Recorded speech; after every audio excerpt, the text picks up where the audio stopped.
You are in the private sector, you invested like in 5 countries in Africa. Yeah. Senegal, Guinea, all these countries around the West. Yep. You too, maybe we can touch on this. There's been a conversation, recently statistics showed that 90% of startups, especially in the tech sphere, are African startups, but owned by investors outside the African continent. Now, this is a serious conversation ongoing on the continent that we have all these startups, companies, massive investments around the continent, but it's not African owned. I don't know your thoughts about that. Ownership is relative. What tends to happen is most Africans are starting from a place where they don't have inherent capital. So you're starting off with a good idea, but you don't have the finances to back your own idea. I think it's natural in business cycles that you've got to start off there. Yeah. Developed economies started also off there. So I understand your concern, but I do also think that it is a natural progression that we have to go through in terms of the more companies that you establish, the more successful they are, the more capital you would be acquiring to then invest into your own ownership over time. At the end of the day, when these companies take off, the money, of course, definitely leaves the continent in different ways. Some of it stays as reinvestment. Yeah. If General Electric makes money in Africa, it's not going to expatriate all those returns to America. It's going to invest further in. And that investment, it may not be investing in shareholding of locals, but it's investing in infrastructure that helps locals have a higher standard of living. So I'm just saying we should, because we had this case in Zimbabwe. Yeah. We had this very infamous law called the Indigenization and Economic Empowerment Act, which forced all foreign companies to cede 51% to local owners. But what happened is we ended up losing on... But this is why you find economies like Ethiopia.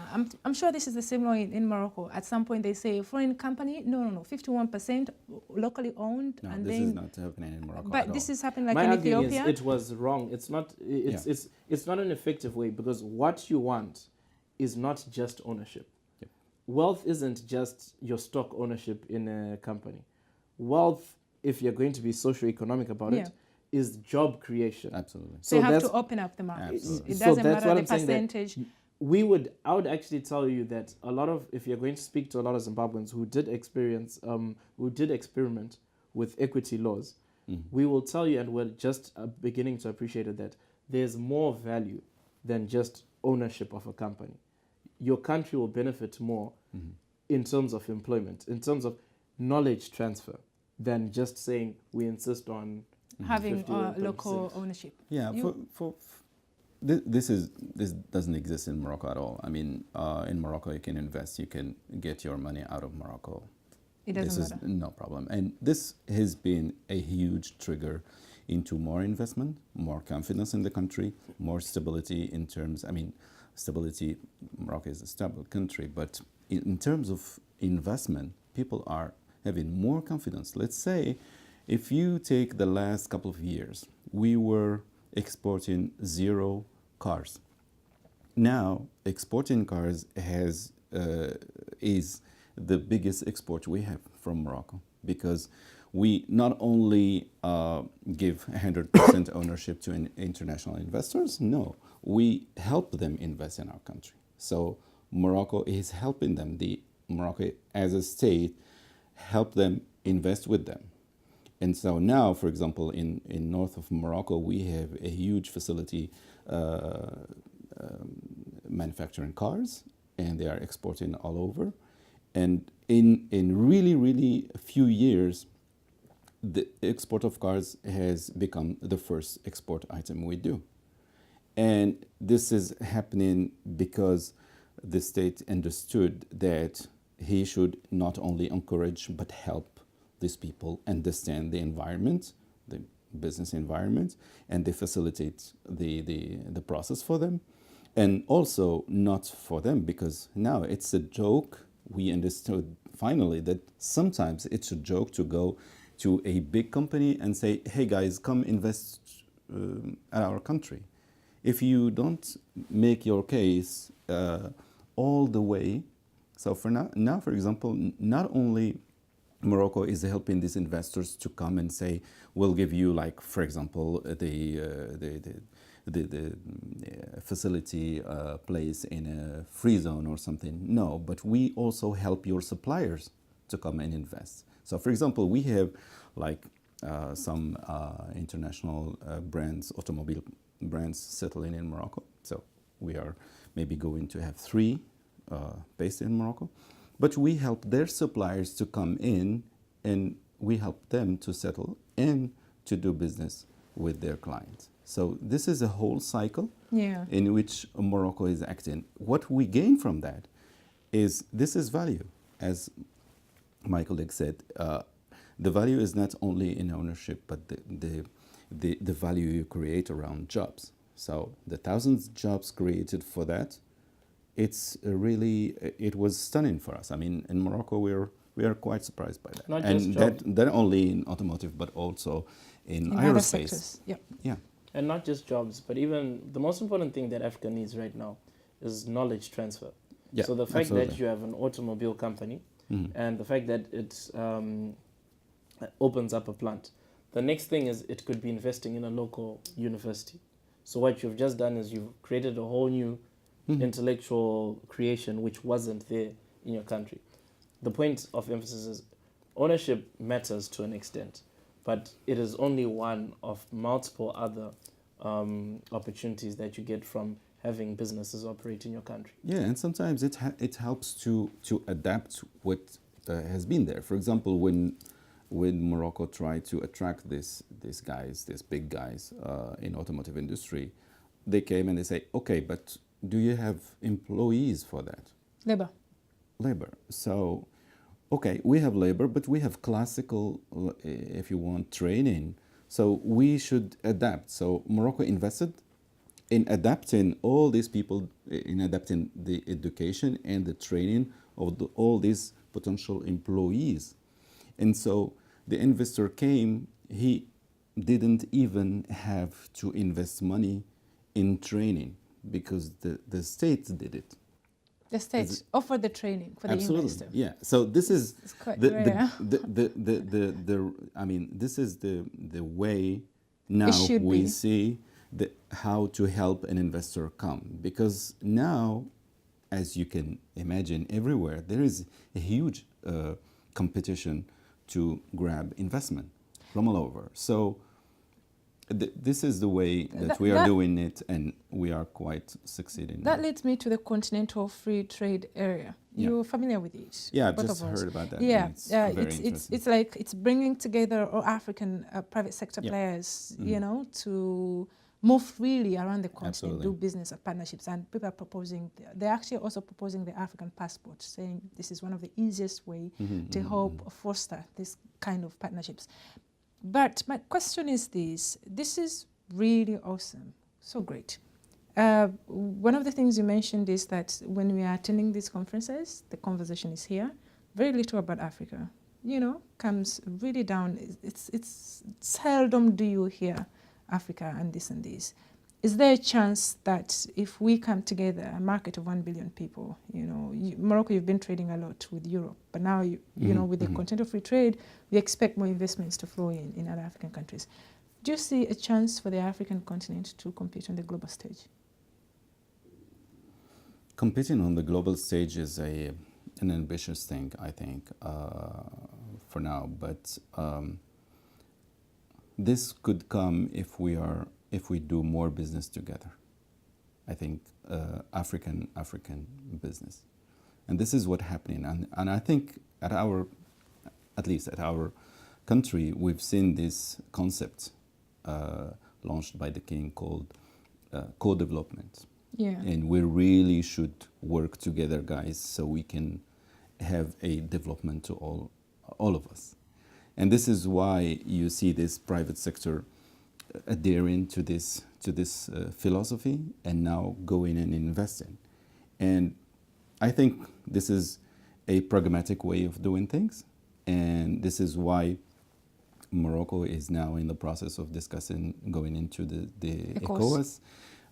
which could be a very, very good trigger to help Africa investors to invest together in Africa. And let me just mention a few weeks ago there was a huge and a new breed of operations taken place. This was a Moroccan big insurance company present in something like 29 countries, I guess, in Africa. And then it was bought by another African company. It is the Saham Group was bought, I mean, the Saham Insurance part of the group was bought by another South African massive group as the Sanlam Group. So this is quite new, I think. And I think this kind of M&A operations will show the path ahead for others. And I think this is quite new. This is quite surprising because we see sometimes a big name coming from outside and buying this or that company. But now when you see that Saham at first bought this Colina, a big company, and then another African came and bought that one, this is hugely put a massive credibility to businesses in Africa and to African-owned businesses in Africa. And I think this is helping in shaping the way ahead for others. And the conversation for me is shifting. And I think the credibility now is shifting even at, as you say before, this level of conversation. I think the people here are reconsidering things because when you see this massive operations like this is signs of maturity, I think. And it should start somewhere. I mean, you can't be at the same level of the West or the Asia where things are more advanced, etc. So I think it should start somewhere. And I think that things have started already.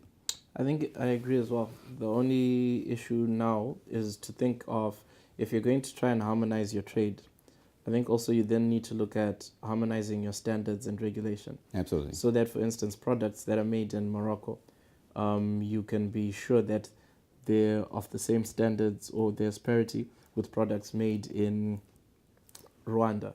Or if there is a legal framework that exists in doing business in Malawi. If you're going to open up trade networks, you've got to make sure that that legal framework is coherent to the legal framework in Tanzania. So I think, and I'm sure that's also the sentiment which was given out at the AU, that it is a first step for a long-term goal. But then having signed that, those are the type of issues now that you'd want to look at regularizing and harmonizing your business environment and standardization. I think this is a very good point because me, myself, I mean, I have employees in some countries, and sometimes this regulation or this ease of doing business, it's absolutely important because sometimes you just want to pay an invoice. And it would take 15 days. It could take 3 days to do that with Europe, or 2 days. Or now with the new technology, it is instant. Yeah. But in our countries, of course, there is some work to do around the regulation. And lastly on that as well, I uh, would intervene by saying we should also learn from other single markets. There are certain issues that, and I like the word you used, maturity. For instance, in terms of trade, there are inevitably going to be winners and losers. But what keeps a single market in harmony is the maturity to discuss issues. So you'll consider, for instance, in the Eurozone, Germany has benefited from what is relatively to its productivity capacity, a low-valued euro, and it has a trade surplus. But other countries, such as Spain and Portugal, have a deficit. Those issues may be, if you're not mature, they can grow tensions. So what I'm saying is if you're going to dine on the same table and distribution of food may not always be evenly out, you need some sort of maturity and you need to understand that those are the type of challenges that come with that type of union. So I hope moving forward as well, we also learn from issues that have taken place in the Eurozone I think that's a very important point to note, especially in different regions. It's also important to note that if I may just add one short note about this. I think also, and I wanted to say this before, I think that we should shift from our, let's say African passionate, big, huge, massive ambitions and going into emotions on saying, yes, everything's free, let's do a single currency, let's do a single passport, let's do this, let's do that. I think those are too ambitious. Maybe, I would call this long-term projects, but let's have this kind of projects, but let's be, let's say, okay together on pragmatic first steps to tackle. Because the difference between a single passport and a single currency and what we have now, when you just want to pay someone in, let's say, Sao Tome or Guinea-Bissau, and it took you 15 days, takes you 15 days to do this, and talking about a single currency and single, I think we should have a strategic plan about this and be pragmatic on what's the boxes that we have to list and then we have to check. I wanted to note before I get to that regionally, like the ECOWAS, the ESC, the SADC countries are trying to harmonize policies. Now, the thing is that the African Union, on the other hand, we see it becoming more ambitious, more than in the recent past. You know, we've seen them not doing that much, especially in terms of implementation. On that particular point, some people would come out to argue, you know, that Africa is just like India or the United States. The only difference we have is that we have artificial borders. That's the conversation that's been going around. And the only way to enable trade and partnerships or investments is to enable free movement of people. I mean, if we have border restrictions, you know, if I'm going to have to take 10 days to get a visa to Morocco, if I'm going to have to pay $100 to just cross to Morocco, it's easier for me to cross to, say, Malaysia or Singapore. Absolutely. I think the difference of people who say that what they really discount is the power of representation. As much as it may sound economically appealing for free movement of goods, people, and removing borders per se, is you're also taking away a right of representation. The whole point of borders is not necessarily just commercial. The whole point of borders is they also represent jurisdictions of constituents. The borders that surround Zimbabwe are also borders of my representation, meaning that when there are issues of my existential need, I have localized municipalities that respond to my interests. The same way borders that surround Morocco mean that for Moroccans, they have their own jurisdiction of constituency. So I do think that while I don't agree with that notion of open borders, what's the whole point of nationalism? I think it discounts the fact that, I'll again use another issue with the Eurozone. What is straining the Eurozone right now? Most of the decisions seem to be made in Brussels. So that means that if I'm from France, I don't feel like the whole point of being French is represented now, because my politicians who I vote for have less power on my life. Maybe you're getting it wrong. You're talking about Europe that has had several years of development. We're talking about Africa that has just had 50 years of independence, of development, of doing things on their own. And we're putting the same restrictions. We're trying to put policies that countries that have been around for hundreds of years have done. This is what they did in the past. They opened borders, and that's why they are to the level they are now. Maybe for Africa, honestly speaking. Why do you close borders? How are you enabling people to trade? There are countries, you find a country like Sao Tome is less than 2 million people. How are you going to do trade alone in such a country? I'll give you an example. We have supposedly over 2 million 2 million Zimbabweans in South Africa. The difference is when you have a shock, an economic shock, the same way Zimbabwe went through. Those 2 million are marginal compared to if there was an open border. So the point which I'm trying to say is some impediments have a reason why they exist. If there's a free border, who's to say that not 80% of our workforce would have gone to South Africa?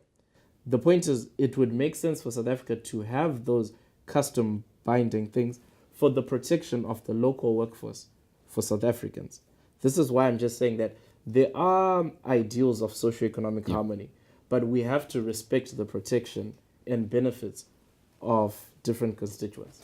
I think that we should, in my view, I don't buy this idealistic taglines. I think that we should believe that we should have a new generation of leaders that go into details, and we should shift from these idealistic things that some leaders before was throwing away to keep up from the real work that should be done. So we have experienced lately in Morocco that we have shifted. I mean, we refrained from some conversations because we found that those conversations took many, many, many years without anything done realistically on the ground. And so nothing is advanced. And this is some other multilateral conversations. So I think that the new kind of leaders we need in Africa is those people who go into details and put a list of boxes, specific things to do to facilitate trade, education, health, development, social development into our countries, and have this list and check the boxes. And I think some countries are through these things now, and they are gaining a real advancement and respect from others. And some others are singing these idealistic and moving stuff. along. I And think so let's wind up this the is- conversation with what we think should be the starting point moving forward, because I think we're running out of From time. what he said, Yeah. the starting point is a good generation of leaders, absolutely. who Absolutely. are not only willing to sell ideas, but willing to sell the difficulties, the challenges, the Yep. potential and the opportunity of the work to get to those ideas. Absolutely. I think we have to find a transformative moment where we go from, a lot of our countries are still living from the transition between colonial to post-colonial. And it was an era of selling optimism, an era of selling long-term visions. But I think we've come to a point where we must start appreciating that the optimism and dreams will only be achieved if there's actual technical commitment and real hard work into doing those things. Absolutely. I agree. I actually feel like the starting point should be understanding our people. I mean, course. we can take all these things, but they could be solutions for developed economies. I think we agree. need to go back to the drawing board and understand the African problems, come up with African solutions, and have solutions that, work for our people. I see a lot of people saying, oh, we need this, we need it in the country. And I'm like, why are you giving a hungry man, why are you choosing between this and this? You're talking about democracy. And this is something we've seen around Africa, countries like Libya. You're talking about giving democracy to hungry people who are dying because they don't have healthcare systems. And this, oftentimes, when you think about it, is like hindrance to development. I think we need to go back to the drawing board, understand that Africa is actually a young continent, understand that as we move from the colonial time, there have been a lot of things that have been imposed on the continent at a very young age. So we need to understand the problems and come up with African solutions. Well, let me just add to this that I think when I speak about new leaders for us is these new leaders, if they don't have a real good understanding of their constituencies. We have a new leader in Zimbabwe. He's 90 years old. No, but really, if we don't start from what we have, and we've only seen what other people can bring to us as a conversation, it should not be that. I think we need these new leaders to understand exactly what we are and build on the capacity that we have. I heard a very, very nice conversation the other day about consistency in development. A person from Chile, I think, said, yeah, if you are guys here speaking and bringing us programs of building capacity, I think that when we don't even have access to you, we should build and strengthen the capacity that we have. We should measure what capacity we have and strengthen it and build upon it. That's I think the first starting point. Thank you Absolutely. so much, gentlemen, for having time. Thank you, Maggie. That was really Interesting good conversation. Absolutely. Thank you. Thank All you. the best. Yeah, great.